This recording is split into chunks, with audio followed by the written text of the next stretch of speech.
maskara jartzea. Ekitaldia bukatutakoan, eserita jarraitzea, aretoko arduradunen aginduei kaso eginez, aretoa pixkanaka ustual izateko. Por su seguridad, les agradecemos que permanezcan en sus asientos durante el transcurso de todo el evento. Es obligatorio el uso de mascarilla. Cuando finalice el acto, atiendan las indicaciones del personal de sala sin levantarse, para facilitar el desalojo paulatino de la sala. Eskerrik asko. Bueno, pues buenas tardes. Gracias por venir a esta situación muy atípica, por otro lado triste y dolorosa, pero bueno, quiero decir, fuera de ya del ámbito en el que nos estamos nosotros moviéndonos. En fin, vamos a conectar con Eulalia Vintró, que tiene algún problema con el ordenador. Espero que todo vaya bien. Yo, por si acaso, ya tengo aquí la conferencia y puedo hacer de ella. Espero no tener que hacerlo. Y bueno, pues para presentar a Eulalia Vintró, tendría que decir que es catedrática de griego de la Universidad de Barcelona y que ha dividido su vida en dos ámbitos, bueno, no sé si conexos o inconexos, que es la docencia, con la investigación que lleva aparejada y demás, más luego la política. Ella interrumpió durante 20 años prácticamente su carrera en la universidad para dedicarse a la política y fue diputada en el Parlamento español y también en el Parlamento catalán, y luego también concejala del Ayuntamiento de Barcelona. Por lo que hace al caso que nos trae aquí, ella hizo su tesis doctoral en torno a Hipócrates y publicó un libro que es Hipócrates y la nostalgia hipocrática. Y entonces, bueno, como es dado el problema de batería que hay, vamos a conectarnos ahora y vamos a ver cómo funciona esto, porque bueno, es para todos bueno, por lo menos para todos los que estamos aquí, pues, una cierta novedad. Entonces, bueno, pues venga, gracias y vamos al lío.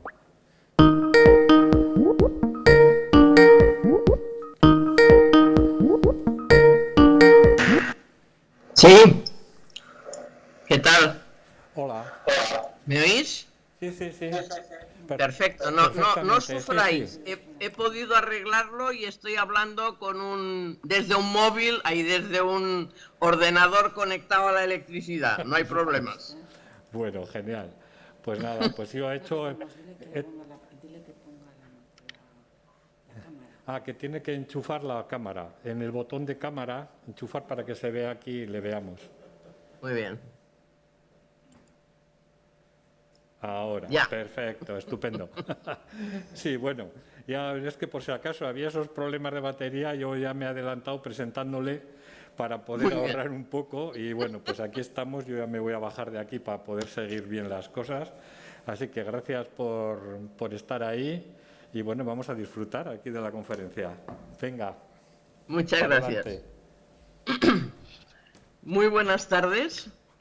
Quisiera, en primer lugar, agradecer a Javier Mena y a los organizadores de estas jornadas de Antigua su invitación a participar en ellas, así como felicitarles por esta iniciativa que coincide en el tiempo con el rebrote del virus COVID-19.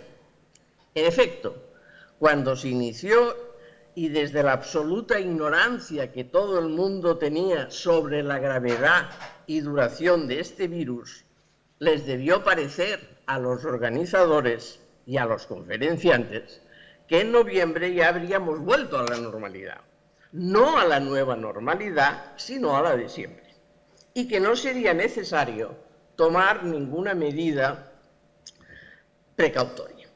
Dada la evolución de la enfermedad en España y su carácter pandémico, también les felicito por no haber renunciado a las jornadas, por usar las nuevas tecnologías y por haber adoptado las prescripciones sanitarias que garantizan la seguridad de su celebración. Y tampoco puedo dejar de agradecerles a todas y todos ustedes su presencia en la sala. A mí me habría encantado estar hoy en San Sebastián. pero les agradezco su interés por lo que ocurrió en la Atenas del siglo V a.C. y confío que mi primera conferencia virtual sea lo suficientemente comprensible. Mi trayectoria académica, no he oído lo que ha explicado Javier de mí, se distribuye en dos etapas, del año 1967 al 82 y del 99 al 2015, con un paréntesis largo de 17 años en que ocupé diversos cargos institucionales por elección. En la primera, acabada la licenciatura en el año 1967, con una tesina sobre la enfermedad sagrada de Hipócrates, autor médico sobre quien hice mi tesis doctoral, la nosología hipocrática, inicié mis líneas de investigación: medicina y ciencia griegas, comedia antigua, tradición clásica en el ámbito de la música y de la ópera, y Luciano. Cuando me reincorporé al Departamento de Filología Clásica de la Universidad de Barcelona, retomé dichas líneas y las amplié al campo de la historiografía y de la segunda sofística. Intuyo, pues, que he sido invitada por mi dedicación a la medicina e historiografía griegas, y voy a presentar la descripción de Tucídides sobre la peste de Atenas, aportando previamente algunos datos sobre el autor y su obra y sobre el contexto histórico de Grecia y Atenas en el siglo V, incluida la Guerra del Peloponeso. Vida, obra y contexto. A partir de los datos que Tucídides nos proporciona en su obra, Historia de la Guerra del Peloponeso, especialmente en los primeros libros, y de fuentes contemporáneas o posteriores, podemos reconstruir algunos elementos de su biografía. Nació en Atenas entre los años 465 y 460, miembro, pues, de la generación posterior a Pericles y a Sófocles, de la misma edad que Hipócrates, 20 años más joven que Eurípides y Heródoto, y 10 menos que Sócrates. Su familia formaba parte de la aristocracia ateniense y de los círculos influyentes en la política. Heredó de su padre propiedades en Tracia y concesiones en unas minas de oro. Cuando comienza la guerra, en el año 431, tiene unos 30 años. Previamente había recibido una esmerada educación, donde la influencia y la enseñanza de los sofistas ocupan un lugar bien destacado. Los primeros sofistas, nada que ver con la degeneración de la palabra en la actualidad, fueron los herederos del racionalismo y del relativismo de los filósofos y científicos jonios, los estudiosos de la physis o naturaleza, y como tales criticaban las creencias religiosas, afirmaban su confianza en el hombre, ser sociable y perfectible, que gracias a la tecne y a la inteligencia había pasado del estado salvaje a la ciudad ordenada y próspera, creían en el progreso moral vía la educación y la legislación. Sostenían también que la ambición política era la más noble. Ojalá hoy fuera lo mismo, ya que tenía por finalidad el bien público y el éxito individual a la vez. A pesar del evidente anacronismo, se ha afirmado que Grecia estaba en el siglo de las luces. Tucídides comparte un tiempo este optimismo, pero la guerra le enseñará otras cosas que se oponen y que también lo marcarán profundamente. No sabemos qué papel jugó exactamente en la política desde el bando demócrata ni en la guerra. Sufrió la peste el año 430, que tantas víctimas causó en Atenas y que tanto transformó a la gente, como veremos. Tras la muerte de Pericles, año 429, víctima de la peste, su entusiasmo se enfría, pero todavía se deja elegir general en 424 y como no puede salvar la plaza de Anfípolis, es condenado al exilio durante 20 años, que pasa en Tracia y viajando para seguir personalmente la guerra. Esta desgraciada experiencia personal fue en cambio beneficiosa para su obra, ya que le permitió, rico como era, escribir y visitar los lugares que podían interesarle. Volvió a Atenas el año 404, después de la derrota, y parece sentir simpatías por el régimen moderado de los espartanos en una primera fase, aunque su larga vida murió entre los años 399 y 396, le permitió ver también lo peor del imperialismo espartano. Tucídides es, pues, un personaje del siglo V a.C., más aún de la segunda mitad, estrictamente contemporáneo de algunas de las figuras políticas y literarias más conocidas y prestigiosas y con las que por fuerza coincidió y trató personalmente. En política, además de Pericles, ya mencionado, Efialtes, Cimón, Nicias o Alcibíades entre los atenienses y Brásidas entre los espartanos. En cuanto a autores literarios, científicos y filosóficos, en Atenas, en la segunda mitad de este siglo, se podía asistir a las representaciones teatrales de las tragedias de Sófocles y de Eurípides, o de las comedias de Aristófanes. Filósofos como Anaxágoras y Demócrito defendían sus teorías fisiológicas, así como los sofistas, Gorgias, Protágoras o Pródicos, exponían su pensamiento crítico y racionalista. También iniciaban su camino los primeros oradores, Antifonte, Andócides y Lisias, y las escuelas de medicina, Cos y Cnido, con Hipócrates como figura destacada, se esforzaban por alcanzar la curación de los enfermos y el prestigio profesional. Hasta el año 399, Sócrates instruía a sus discípulos paseando por la ciudad y a su lado había siempre Platón y Jenofonte, filósofo el primero, historiador el segundo.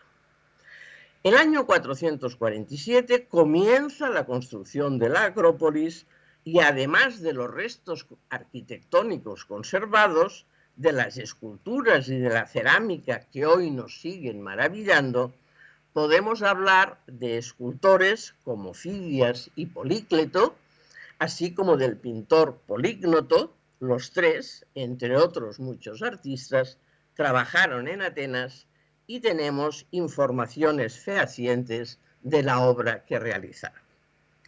No deja de resultar sorprendente que en una ciudad como Atenas, donde la población no superaba la cifra de 50.000 ciudadanos, dejo de lado los esclavos y los extranjeros sin derechos y las mujeres y los niños que por otros motivos tampoco tenían.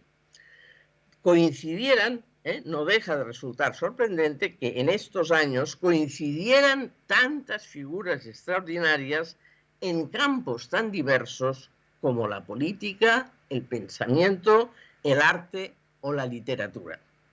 No puedo ahora extenderme al respecto, pero sí quiero recordar que en el año 480 terminan las guerras médicas, donde contra todo pronóstico los griegos derrotan el imperio persa y las naves atenienses deshacen el ejército de Jerjes.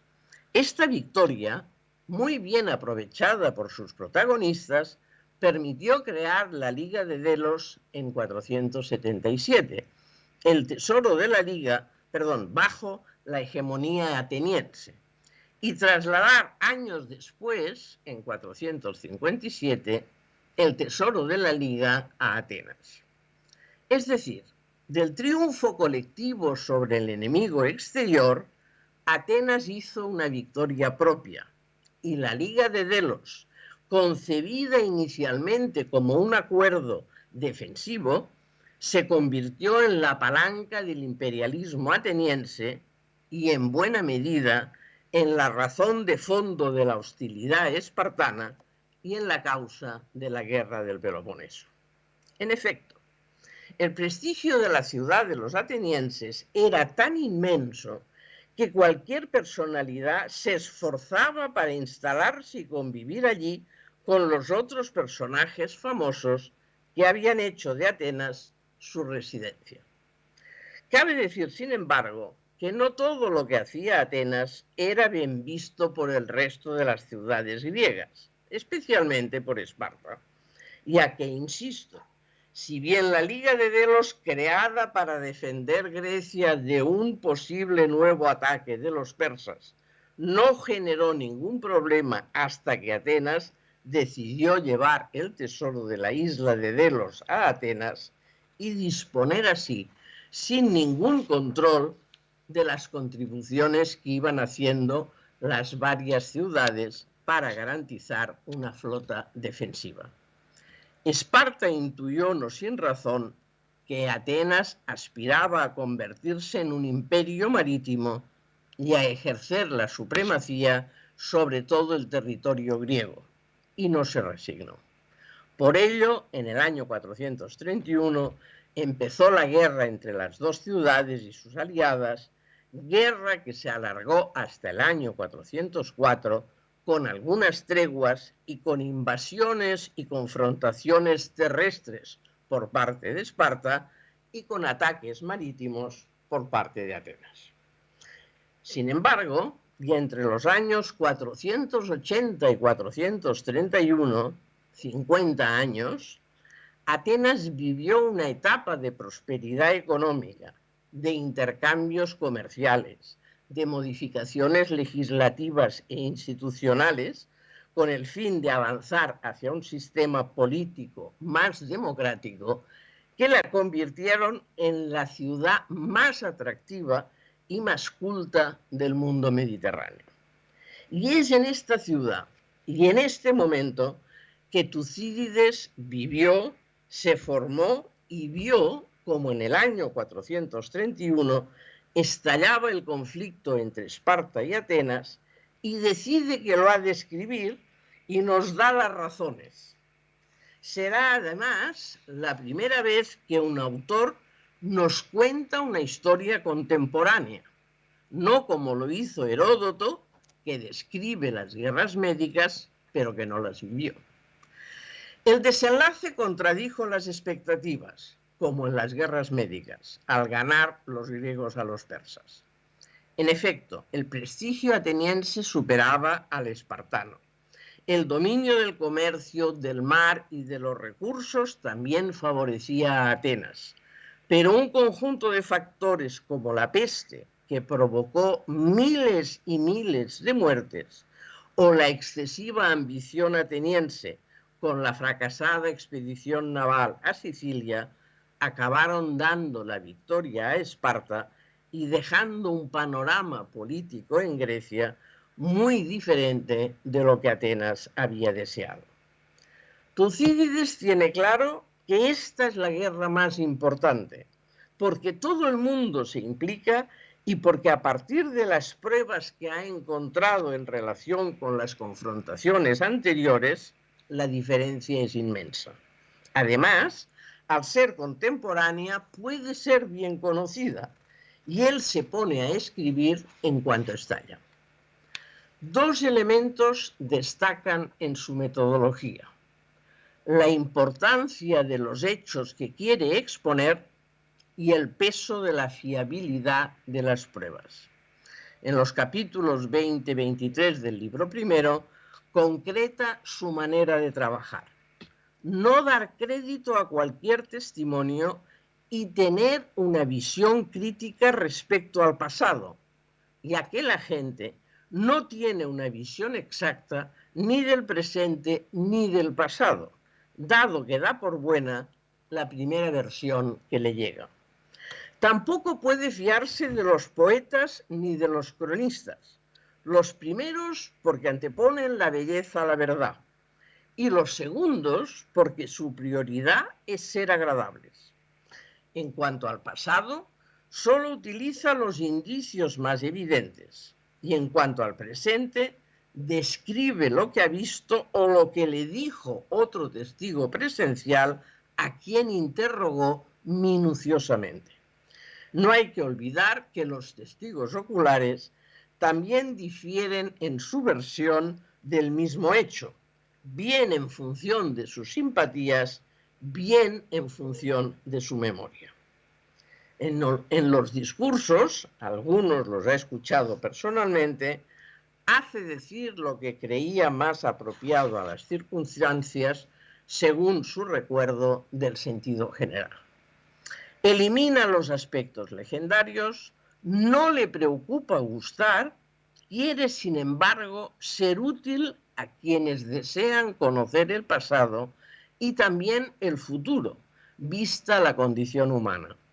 Su obra será, pues, una adquisición para siempre, ectema es aei, definitiva, y no una obra de concurso que solo se escucha una vez. Está convencido de que su enumeración de las causas de la guerra ahorrará a las futuras generaciones ir a buscarlas, aunque la causa de fondo no confesada fue el crecimiento del poder de Atenas y el miedo que inspiraba a los lacedemonios. Nos encontramos, pues, con un escritor, con un historiador dispuesto a observar, a revisar críticamente todo tipo de testigos y de pruebas, a aplicar el racionalismo y a hacer de la objetividad el rasgo distintivo de su narración. Destaco una aportación no menor.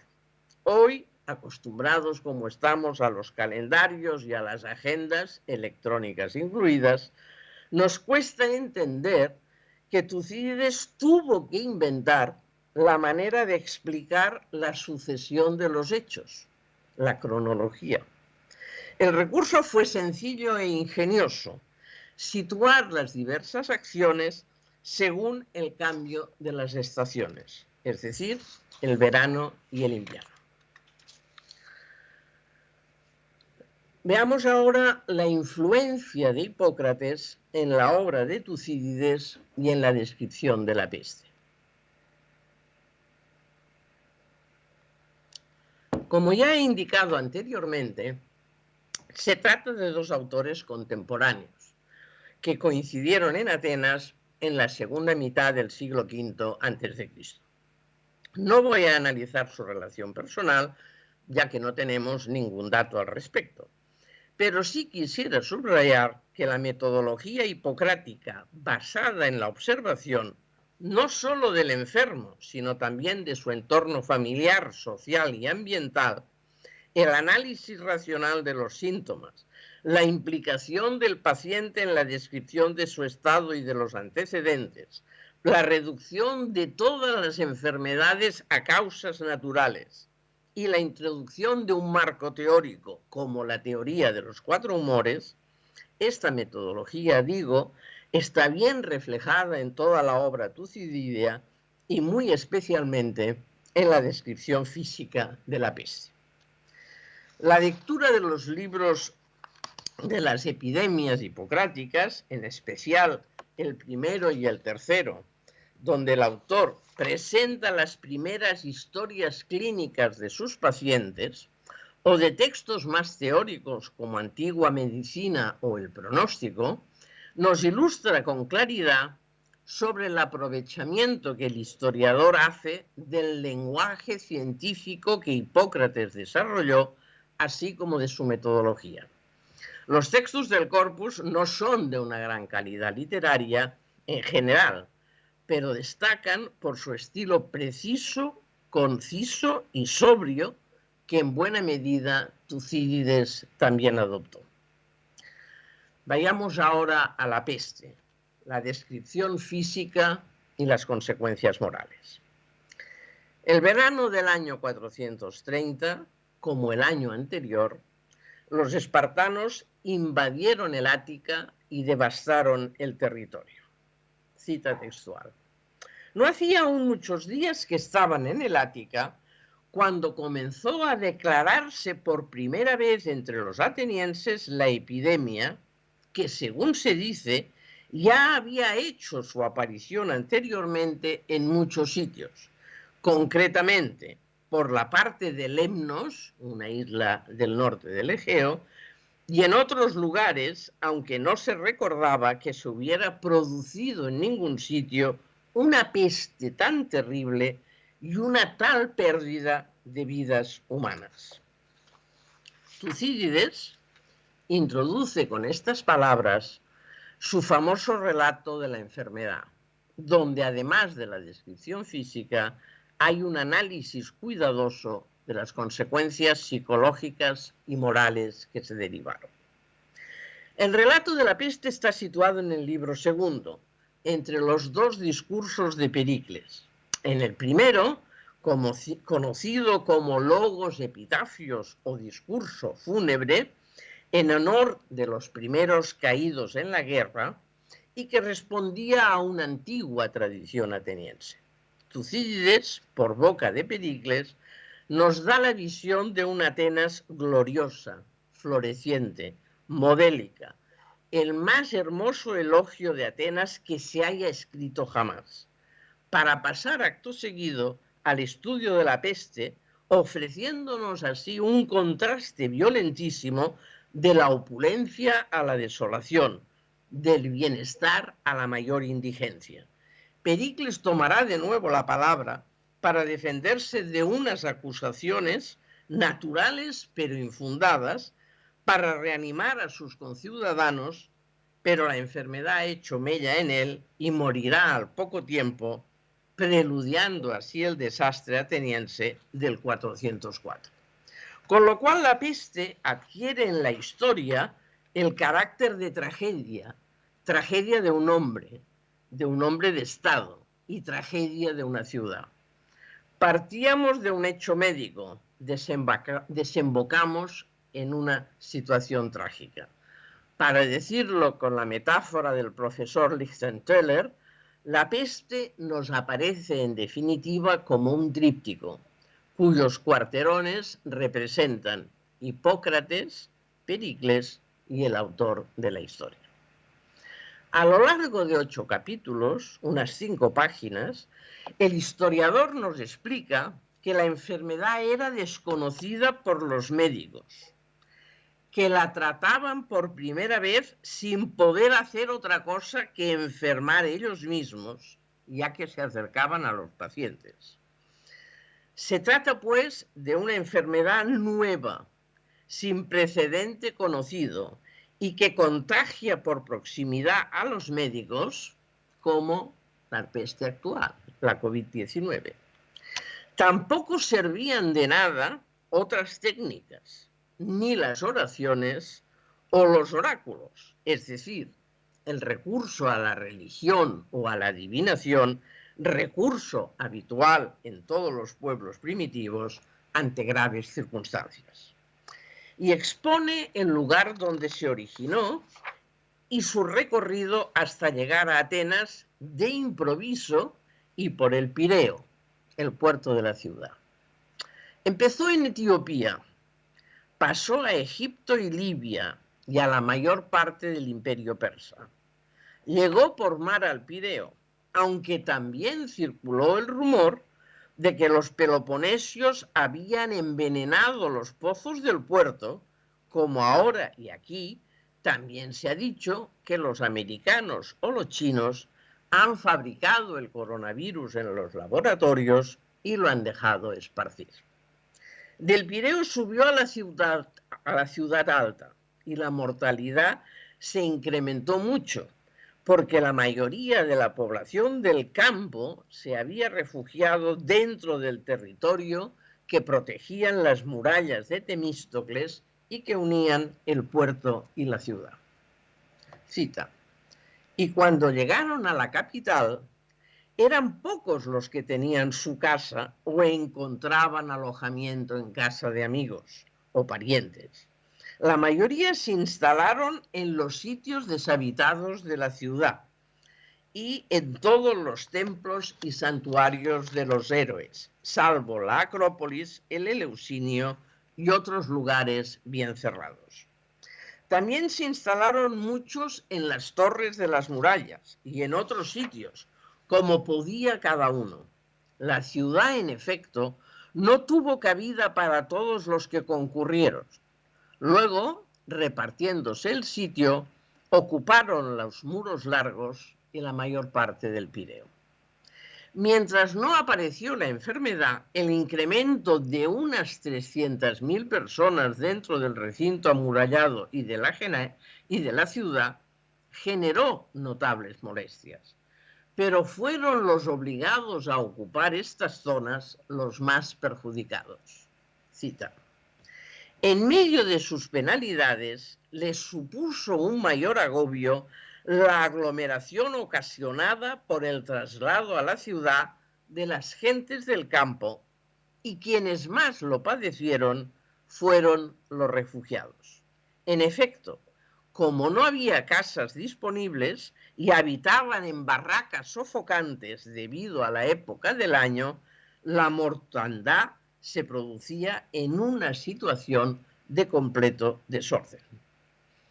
Y aunque Tucídides respeta las opiniones ajenas de profesionales o de particulares, él afirma: yo por mi parte describiré cómo se presentaba y los síntomas con cuya observación, en el caso de que un día sobreviniera de nuevo, se estaría en las mejores condiciones para no errar en el diagnóstico. Al saber algo de antemano, los síntomas también voy a mostrarlos, porque yo mismo padecí la enfermedad y vi personalmente a otros que la sufrían. Como se deduce de estas afirmaciones, el autor quiere aplicar a la descripción sintomática de la peste la misma función que desea atribuir a la narración de la guerra del Peloponeso.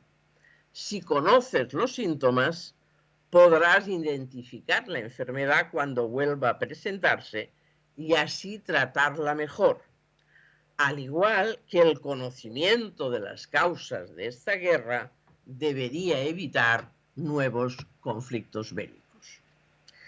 El hecho de que él también sufre la enfermedad da más garantías a la descripción que hace, y su aspiración a que ayude a un diagnóstico de la misma en el futuro también se hace eco del objetivo global de toda su obra, como acabamos de mencionar. La descripción sintomática de la peste va precedida de la afirmación de que no había en ese momento otras enfermedades, y si había alguna, derivaba en esta. Tampoco había ninguna causa y su carácter era improvisado. Cita. Se iniciaba con una intensa sensación de calor en la cabeza y con un enrojecimiento e inflamación en los ojos. Por dentro, la faringe y la lengua quedaban enseguida inyectadas y la respiración se volvía irregular y despedía un aliento fétido. Después de estos síntomas sobrevenían estornudos y ronquera, y en poco tiempo el mal bajaba al pecho acompañado de una tos violenta. Y cuando se fijaba en el estómago, lo revolvía y venían vómitos con todas las secreciones de bilis que han sido detalladas por los médicos y venían con un malestar terrible. A la mayor parte de los enfermos les vinieron arcadas sin vómito que les provocaban violentos espasmos. En unos casos, luego que remitían los síntomas precedentes, y en otros, mucho después. Por fuera, el cuerpo no resultaba excesivamente caliente al tacto, ni tampoco estaba amarillento, sino rojizo, cárdeno y con un exantema de pequeñas ampollas y de úlceras. Pero por dentro quemaba de tal modo que los enfermos no podían soportar el contacto de vestidos y lienzos muy ligeros, ni estar de otra manera que desnudos, y se habrían lanzado al agua fría con el mayor placer. Y esto fue lo que en realidad hicieron, arrojándose a los pozos muchos de los enfermos que estaban sin vigilancia, presos de una sed insaciable. Pero beber más o beber menos daba lo mismo. Por otra parte, la imposibilidad de descansar y el insomnio los agobiaban continuamente. El cuerpo, durante todo el tiempo en que la enfermedad estaba en plena actividad, no quedaba agotado, sino que resistía inesperadamente el sufrimiento. Así, o perecían, como era el caso de la mayoría, a los 9 o los 7 días, consumidos por el calor interior, quedándoles todavía algo de fuerzas, o si conseguían superar esta crisis, la enfermedad seguía su descenso hasta el vientre, donde se producía una fuerte ulceración, a la vez que sobrevenía una diarrea sin mezclar y, por lo común, se perecía a continuación a causa de la debilidad que aquella provocaba. El mal, pues, iba desde arriba hasta las extremidades, recorriendo todo el cuerpo, y dejaba en los supervivientes señales en pies, manos, órganos sexuales e incluso ojos, sin excluir la posibilidad de perder estos miembros. En otros casos de curación les cogía un olvido de todo y no se reconocían ellos mismos ni a sus amigos. El carácter singular de esta afección se demuestra por su capacidad de contagiar y matar a los animales que comen cadáveres. Cita: las aves y los cuadrúpedos que comen carne humana, a pesar de haber muchos cadáveres insepultos, o no se acercaban, o si los probaban, perecían. Y he aquí la prueba. La desaparición de este tipo de aves fue notoria, y no se las veía ni junto a ningún cadáver, ni en ningún otro sitio. Terminada la descripción de los síntomas y de la fuerza de los contagios, Tucídides nos facilita algunos datos sobre los afectados y su entorno. Unos morían por abandono, pero otros también morían a pesar de recibir todas las atenciones. No se encontró ningún remedio que pudiera aplicarse con seguridad a todos, y a que a unos les iba bien y a otros no. Las diversas constituciones humanas, fuertes o débiles, acababan igual. Patente también la falta de coraje y de ánimos al sentirse enfermos, y la muerte como ovejas por causa del contagio. Si no había visitas, los enfermos morían abandonados, ya que las casas quedaban vacías. Y si había visitas, estas eran las que sucumbían. De hecho, los que habían superado la enfermedad tenían cuidado del muerto y del enfermo, tanto por su experiencia como por la seguridad que les daba poder no ser víctima de un nuevo ataque mortal. El enfermo que se curaba quedaba inmunizado. Como explica en una nota el traductor Torres Esbarrán, que ha publicado la historia de la guerra del Peloponeso en la editorial Gredos, y que hemos seguido hasta ahora en todas las citas que les he leído, en una nota, Torres Esbarrán afirma que en la descripción de la epidemia se describen 4 periodos. Primero, periodo de incubación.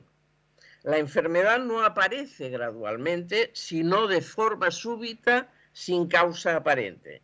El enfermo pasa sin transición de la salud a la enfermedad.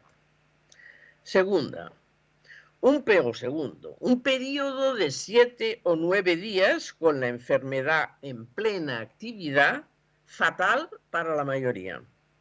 La descripción de este periodo tiene 2 partes. A, los síntomas principales en el orden en que aparecían. Primero, sensación de calentura en la cabeza, enrojecimiento e inflamación en los ojos, faringe y lengua inyectadas, respiración irregular y aliento fétido. Después, estornudos y ronqueras, y en poco tiempo el mal baja al pecho con violenta tos, se fija en el estómago o corazón, la palabra griega tiene las 2 traducciones, tras lo cual sobrevienen vómitos de bilis y malestar general, arcadas sin vómitos y espasmos. B, los fenómenos observables durante este periodo: cuerpo no excesivamente caliente al tacto, pero calor interno irresistible, piel rojiza y cárdena sin manifestaciones de ictericia, exantema de ampollas y úlceras, sed insaciable, hiperestesia, desasosiego e insomnio, depresión y sufrimiento, pero no postración. Tercero, el periodo siguiente a los 7 o 9 días en caso de sobrevivir. La enfermedad sigue su descenso, violenta ulceración intestinal, diarrea, seguida de gran debilidad y generalmente de muerte. Cuarto, en caso de seguir sobreviviendo, un periodo de complicaciones y secuelas, gangrena de las extremidades y genitales, pérdida de visión y en algunos casos de memoria. Este proceso debió de acentuarse debido a las deficiencias dietéticas, posiblemente al escorbuto. Piénsese que la epidemia estalló en el Pireo después del invierno, una época con falta de fruta fresca y de vitamina C, carencia sin duda agravada por el estado de sitio. La parte final del relato nos ofrece un panorama de la ciudad y de sus habitantes absolutamente opuesto a la imagen idílica de Atenas que refleja el discurso fúnebre de Pericles, como ya hemos mencionado.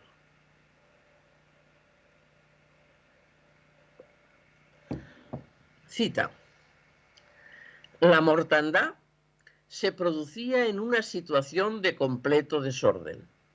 Cuerpos de moribundos yacían unos sobre otros y personas medio muertas se arrastraban por las calles y alrededor de todas las fuentes, movidos por su deseo de agua.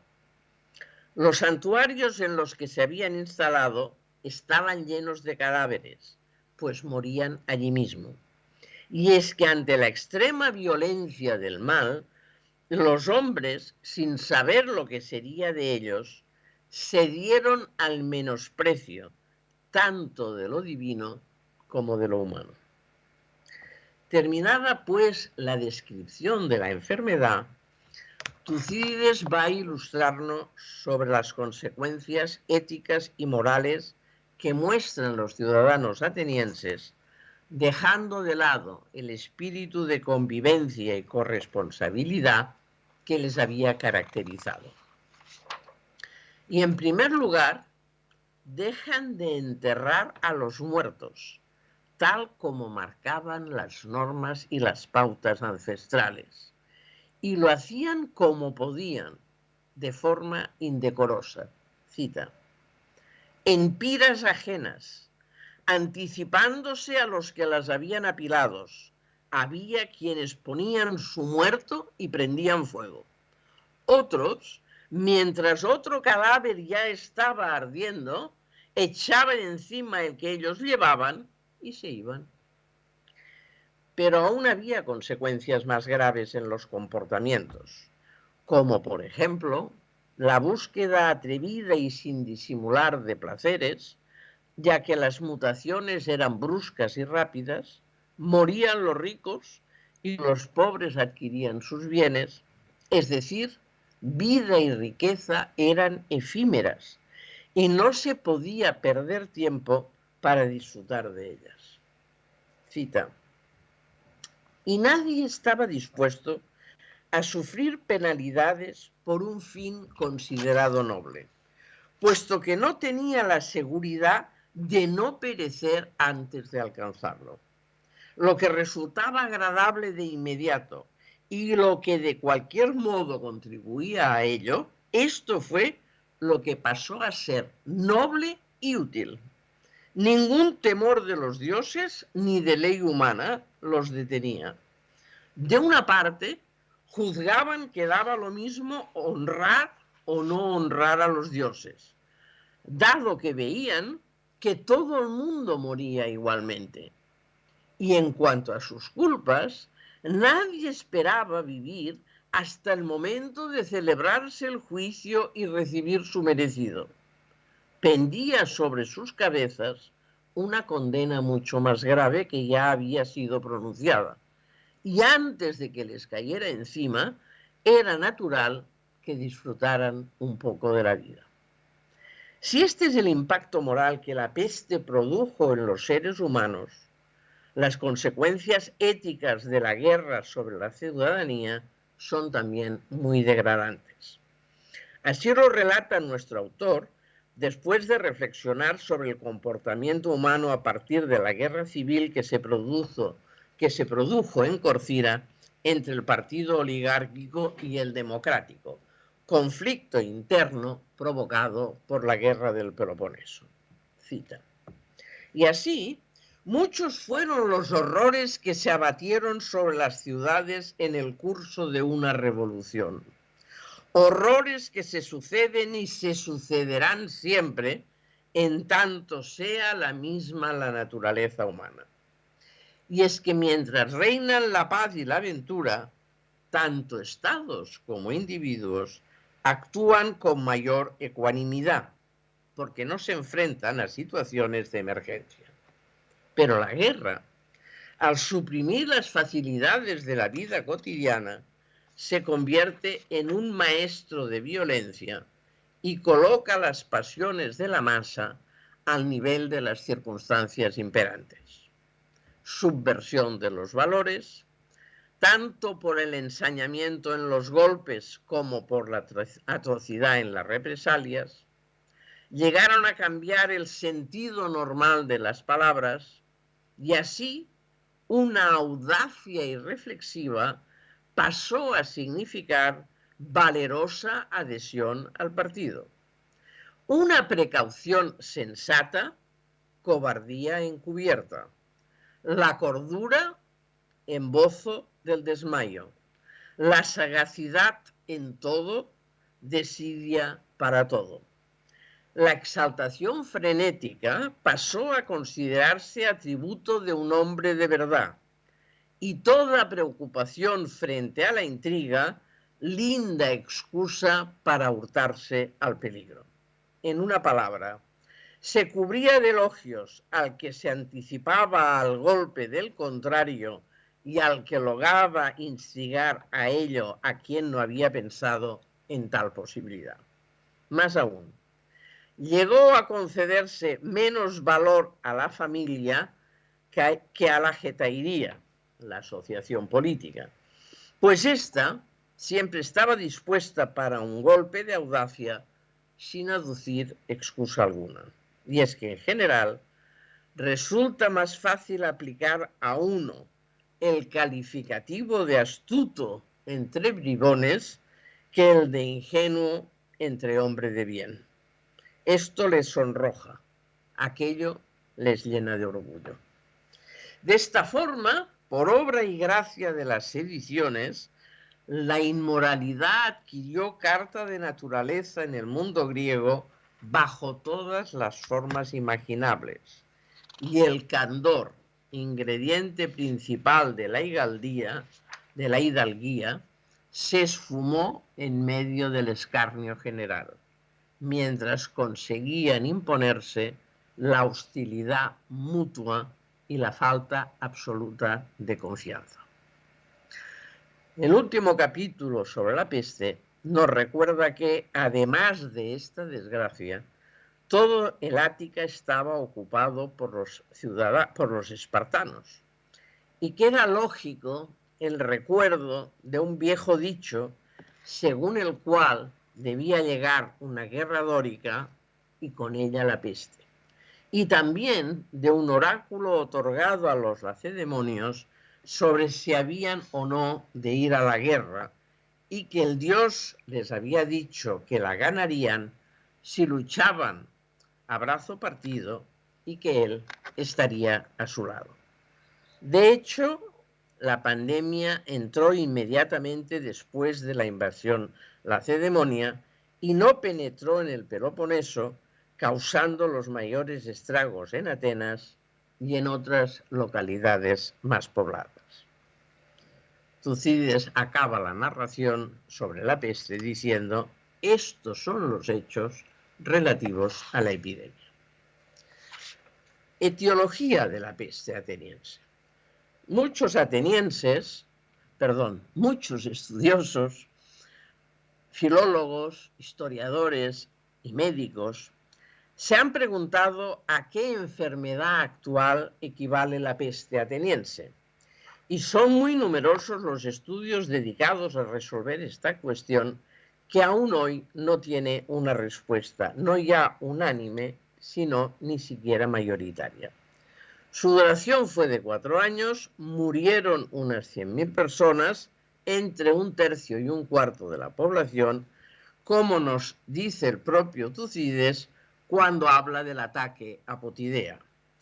Pero ni la toma de la ciudad, Potidea, ni lo demás fue el éxito que correspondía a los preparativos, pues sobreviniendo la epidemia, puso en grave apuro a los atenienses también allí, causando mortandad en el ejército, hasta el punto de que los soldados atenienses que estaban allí enfermaron por contagio del ejército de Acnón, habiendo tenido buena salud hasta entonces. Emprendió pues Acnón con su escuadra la vuelta a Atenas, después de haber perdido 1.050 hoplitas de 4.000 en unos 40 días. Implica 26 muertos diarios. En cuanto a la duración, también lo precisa. En efecto, ya hemos visto que se sitúa su inicio en el verano del año 430, en el segundo año de la guerra, y corrobora su continuidad. Durante el tiempo en que los peloponesios estuvieron en el territorio de los atenienses y estos hicieron su expedición naval, la epidemia causaba estragos entre ellos, tanto en la flota como en la ciudad, hasta el punto de que se dijo que los peloponesios habían salido antes del país por miedo a la enfermedad cuando se enteraron por los esclavos fugitivos de que se propagaba en Atenas, y observaron al mismo tiempo que los atenienses quemaban a sus muertos. Más adelante añade: en el verano siguiente la epidemia atacó a Atenas por segunda vez, aunque nunca había cesado enteramente. Sin embargo, había disminuido. Esta última vez duró 1 año y la primera había durado 2, de forma que no hubo nada que causara más daño a los atenienses y disminuyese más su poderío militar. Las hipótesis relativas a la causa de la enfermedad superan la 30 de patologías infecciosas y que se concentran básicamente en el tifus epidémico, la fiebre tifoidea, la peste bubónica, la viruela y el sarampión. A finales del siglo pasado, en 1994, un descubrimiento arqueológico en el cementerio ateniense del Cerámico, cuando se construía el metro antes de las Olimpiadas del 2004, permitió localizar una tumba con más de 150 cuerpos datada en el año 430 a.C. Los entierros se habían producido de forma apresurada y desordenada en contra de los cuidadosos ceremoniales fúnebres propios de Atenas. De la pulpa dental rescatada de 3 osamentas de la tumba se aisló el ADN y se identificó con la Salmonella typhi, es decir, la fiebre tifoidea. Esta sería probablemente la causa de la plaga ateniense, cuya extensión se vio incrementada por las condiciones de insalubridad y superpoblación que se daban en el interior de los muros de la sitiada Atenas. La aplicación de esta tecnología médica no ha sido aceptada por todos los analistas, que critican algunos de los procesos aplicados y rechazan sus conclusiones. El debate, pues, sigue abierto y no está claro tampoco cómo podrá resolverse.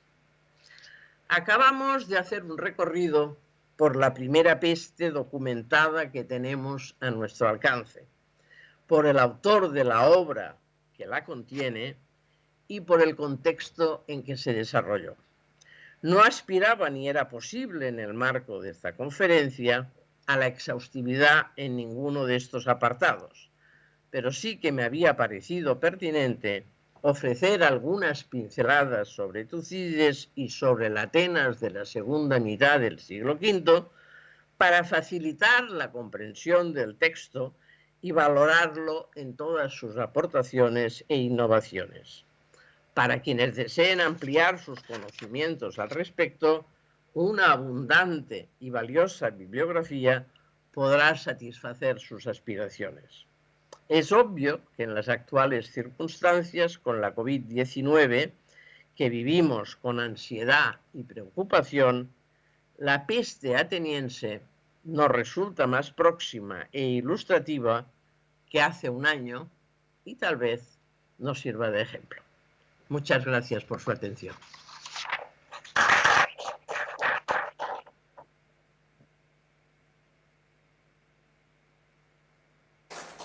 Muchas gracias. No sé, ¿hay alguna pregunta? ¿Me oye bien a mí ahora? Perfectamente. Sí, no, por si igual tengo que repetir la pregunta si le hacen. ¿Alguien quiere hacer algún comentario? ¿Algo?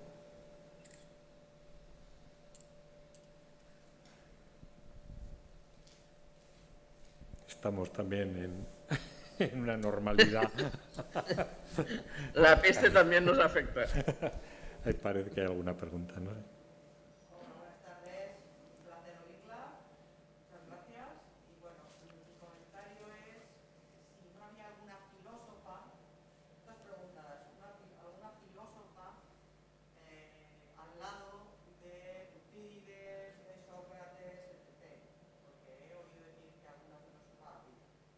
En aquella Atenas. Y la segunda vez es si usted, que es tan erudita, cree que como humanos hemos aprendido algo desde el siglo V a.C. a hoy en día. La segunda pregunta es difícil de contestar. A ver, yo creo que sí, que los humanos hemos aprendido. Lamentablemente, los objetivos de Tucídides al escribir la historia de la guerra del Peloponeso y al describir la peste, en el primer caso, que conociendo las causas de la guerra no se volvieran a producir conflictos bélicos, es obvio que no ha habido éxito en su objetivo y que su voluntad de que aquello fuera una adquisición para siempre se ha convertido en un elemento intelectual, de conocimiento, pero no ha evitado la sucesión de guerras que siguen activas, vivas y que hay otra cosa que Tucídides dice que sí es verdad, mientras la naturaleza humana sea la misma.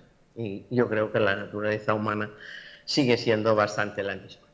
En el caso de la epidemia, evidentemente la medicina ha hecho unos progresos increíbles, pero en la COVID actual vemos hasta qué punto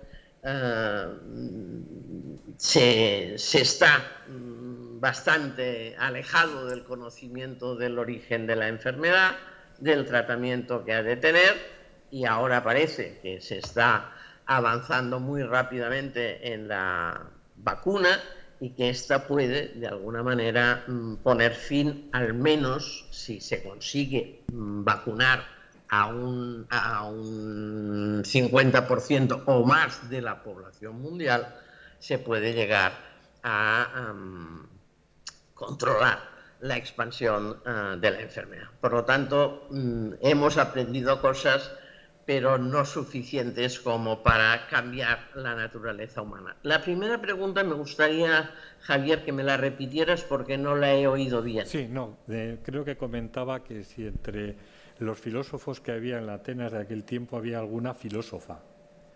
Bueno, las mujeres no existían.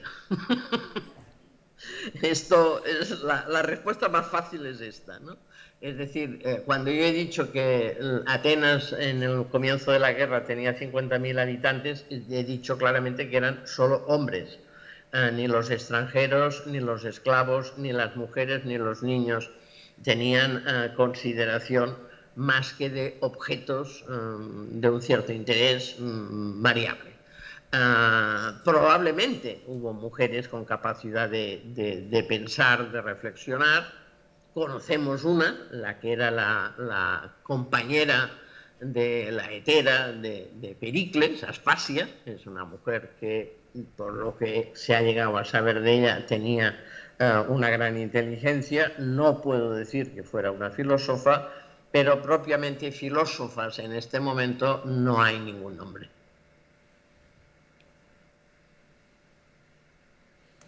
¿Alguna pregunta más?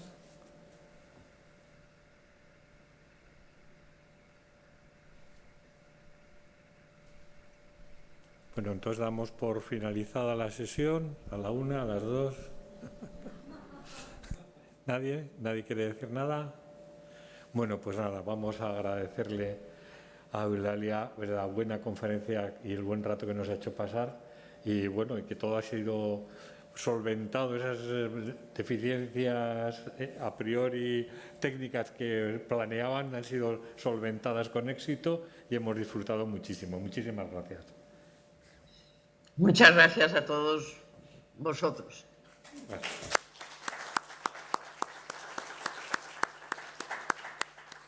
Me hubiera gustado mucho estar en San Sebastián hoy. Sí, la verdad, además has hecho un día estupendo. Un poco para chinchar. Vale, muchas gracias. Buenas tardes. Adiós.